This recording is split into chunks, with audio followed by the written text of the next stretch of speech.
Basumallick is joining us now to talk more about markets. Markets have nosedived, giving up all the gains. It appears that they are finding it difficult to grow above the 25,000 mark on the Nifty. Broader markets are also coming under pressure.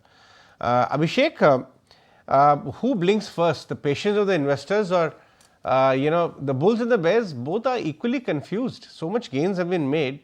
The temptation to urge to book profits is also equally there. Then there is so much of money sitting on the side as well who missed the bus so far. How are you analyzing stuff?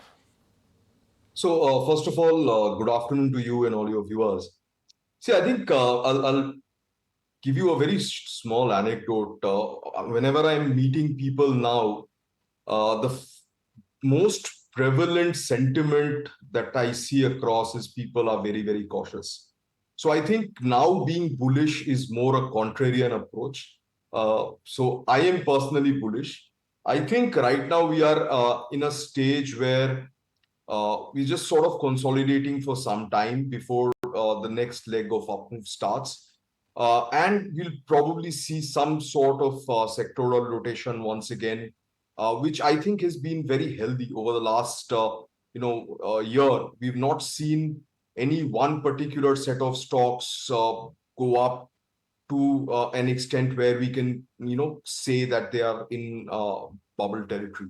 So that is what I think the prevalent sentiment right now is. That is true. But the kind of money which has been made over a short period of time, clearly a lot of stocks have already baked in the entire positive story and the narrative.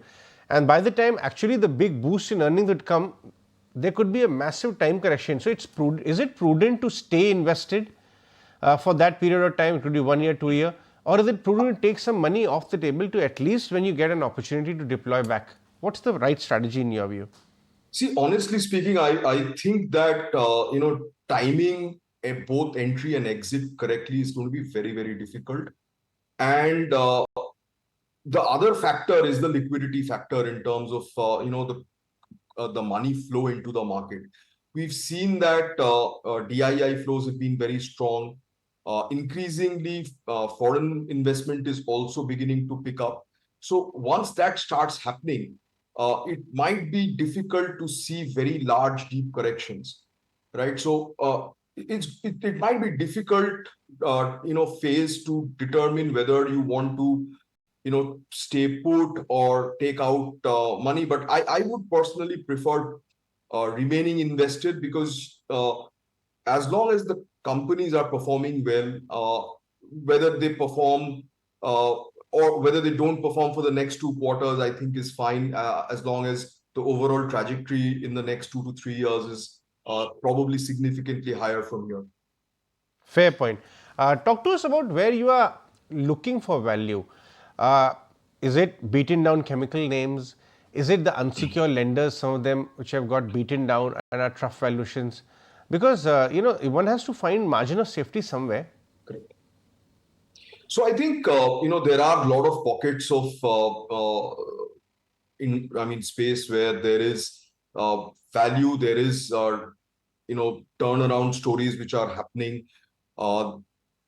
Earnings growth coming through. So chemicals, like you rightly said, is one such sector. IT today is probably at a place where the next 12 months could be actually better than the previous 12 months. So that's another space. Pharma definitely looks very, very interesting.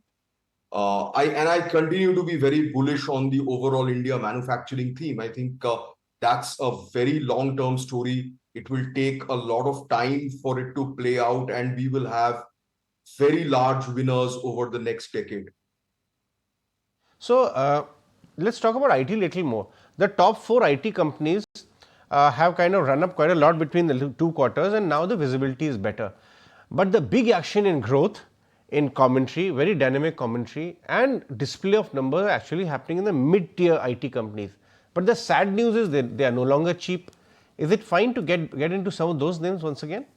I would think so. I mean, not only mid-tier IT services, but you also look at some of the more of the ER&D space. I think even there the traction is very, very strong. Numbers have been very positive. And mid-tier IT, actually, if you see the difference between the large IT companies and the mid-tier IT companies, in terms of their offerings, in terms of the kind of work that they do, has diminished a lot. So there's hardly any differentiation today between the top tier and the mid-tier in terms of capabilities and offerings.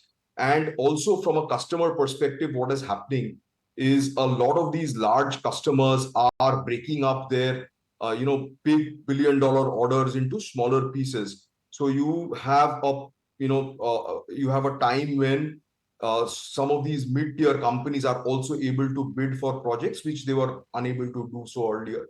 So I think overall, mid-tier IT is not a bad place to start, looking at good prospects or companies which have some amount of differentiated offerings.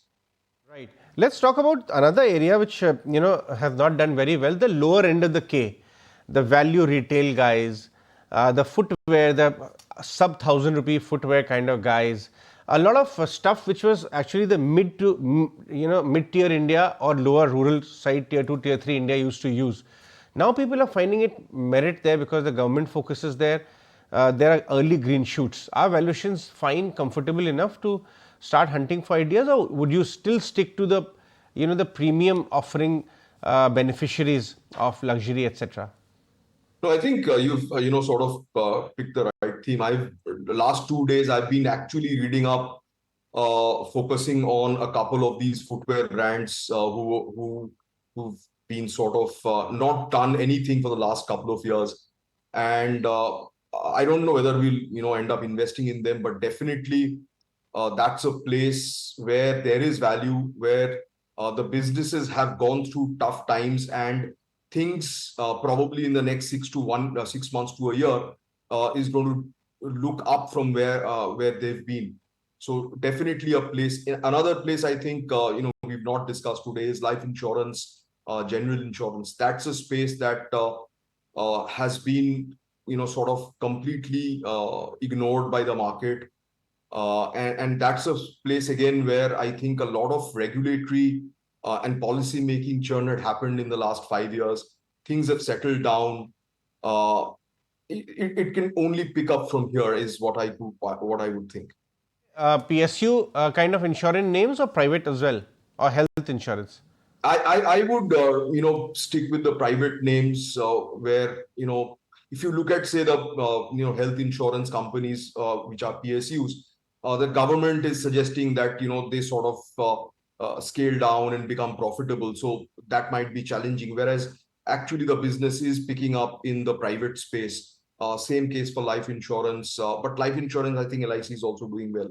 But in general, if you see, there's been a lot of mergers and acquisitions over the last 2 3 years in the life insurance space. A lot of these small players have been acquired by the larger ones. So the landscape has changed a bit.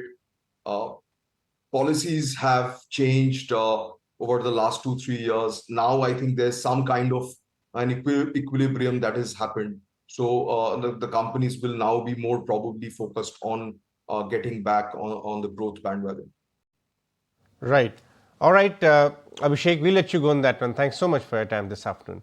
That Thank you. was Abhishek Basumallick. Insurance is a space which has seen a lot of turnaround. We just saw your interaction coming in with one of the analysts as well, and Abhishek also believes there is value there. Short break. When we